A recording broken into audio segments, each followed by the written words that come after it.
வணக்கம். உங்க பாக்கெட்ல இருக்கிற பணம் வெறும் காகிதம் கிடையாது. அதாவது, அது மனிதர்களோட நம்பிக்கைய அடிப்படையா வச்சு இயங்குற ஒரு பெரிய தொழில்நுட்பம். ஆனா அந்த நம்பிக்கை அரசாங்கத்துக்கிட்ட இருந்து விலகி கம்ப்யூட்டர் அல்கோரிதம்களுக்கு மாறுனா என்ன ஆகும்? இன்னைக்கு நாம பண்ண போற இந்த ஆழமான அலசல்ல இத பத்தி தான் பேச போறோம். ஆமா, கண்டிப்பா. ஏன்னா இது ரொம்ப சுவாரஸ்யமான ஒரு டாபிக். உண்மைதான். குறிப்பா 2026ல உலகத்துக்கான 2வது நிதி அமைப்பா தங்கள முன்னிறுத்துற ஆரிஜின் அப்படின்ற பரவலாக்கப்பட்ட டிஜிட்டல் நிதி அமைப்போட ஆவணங்கள தான் நாம இன்னைக்கு அலச போறோம். சரியா சொன்னீங்க. அதாவது பணத்தோட வரலாற்ற பாத்தீங்கன்னா, பண்டமாற்று முறையில தொடங்கி, தங்கம், அப்புறம் காகிதம்னு அது ஒரு நம்பிக்கையோட பரிணாமமா மட்டும் தான் இருந்திருக்கு. ஆமா. கிட்டத்தட்ட 1,00,000 வருஷத்துக்கு முன்னாடியே ஆரம்பிச்சிருச்சு இல்லையா? அதேதான்.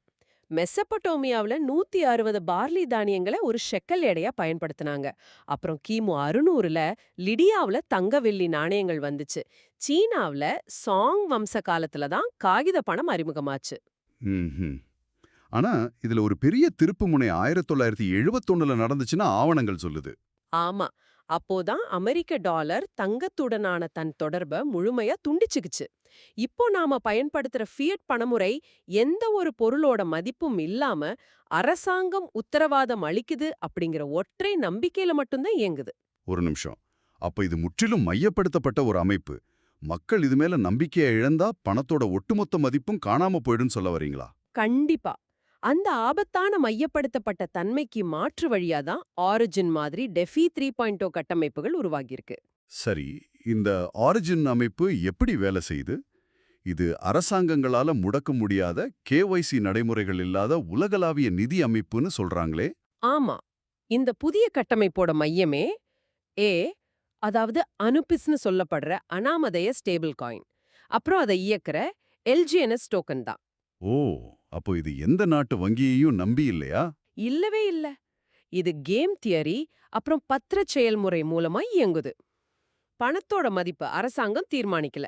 கணிதம் மட்டும்தான் தீர்மானிக்குது. ம். இந்த கேம் தியரி பத்தி படிக்கும்போது எனக்கு ஒரு விஷயம் தோணுச்சு. அதாவது மையப்படுத்தப்பட்ட வங்கிங்கிறது ஒரு பஸ்ஸை ஓட்டுற ஒற்றை டிரைவர் மாதிரி. டிரைவர் தப்பு பண்ணா பஸ்ஸு கவுந்துடும். கரெக்ட். ஆனா ஆரிஜினோட கேம் தியரிங்கிறது வானத்துல ஒன்னா பறக்கிற ஆயிரக்கணக்கான பறவைகளோட கூட்டம் மாதிரி. ஆமா.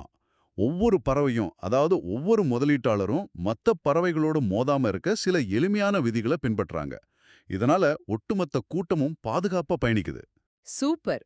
இது ரொம்ப நல்ல ஒப்பீடு. அந்த பறவைகள் பின்பற்ற விதியத்தான் ஆவணங்கள் பத்திரச் செயல்முறைன்னு சொல்லுது. முதலீட்டாளர்கள் தங்கள் முதலீட்டு அமைப்புக்குள் தக்க வைக்கும்போது அல்காரிதம் அவங்களுக்கு கூடுதல் லாபத்தை அளித்து கௌரவிக்குது. ஓஹோ, அப்போ இது காயினோட மதிப்பு நிலையா வச்சுக்க உதவுது. சரி, யாராவது அவசரமா முதலீட்டை வெளியெடுக்க முயன்றா என்ன ஆகும்? அவங்களுக்கு கணிசமான அபராதம் விதிக்கப்படும். அந்த அபராதத் தொகை அமைப்பில தொடர்ந்து இருப்பவங்களுக்கு பிரித்து வழங்கப்படுது. ஓ, இது ஒரு கணித ரீதியான உந்துதல். சிஸ்டத்தை நம்பினா லாபம், சுயநலமா செயல்பட்டா நஷ்டம். அதேதான். ஆனா இங்க எனக்கு ஒரு சந்தேகம் இருக்கு. எந்த ஒரு மைய கட்டுப்பாடும் இல்லாம முற்றிலும் குறியீடுகளால மட்டுமே இயங்குற ஒரு அமைப்புல எல்லாரும் ஒரே நேரத்துல பயந்து போய் தங்க பணத்தை வெளியெடுக்க நினைச்சா என்ன ஆகும்? இது மிகப்பெரிய முதலீட்டு அபாயம் இல்லையா? நியாயமான கேள்வி. அந்த அபாயத்தை தடுப்பதுதான் அல்காரிதமோட பிரதான வேலையே. எல்லாரும் ஒரே நேரத்துல விற்க தொடங்குனா காயினோட மதிப்பு குறையும். ம். அப்ப கண்டிப்பா எல்லாரும் பேனிக் ஆவாங்கல்ல? ஆமா. ஆனா அதே நேரத்துல பத்திரச் செயல்முறையோட விதிப்படி வெளியேறுபவர்களுக்கான அபராதம் அதிகமாகும். அந்த அபராதம் காரணமா புதிய முதலீட்டாளர்கள் குறைந்த விலையில காயின வாங்க ஊக்குவிக்கப்படுவாங்க.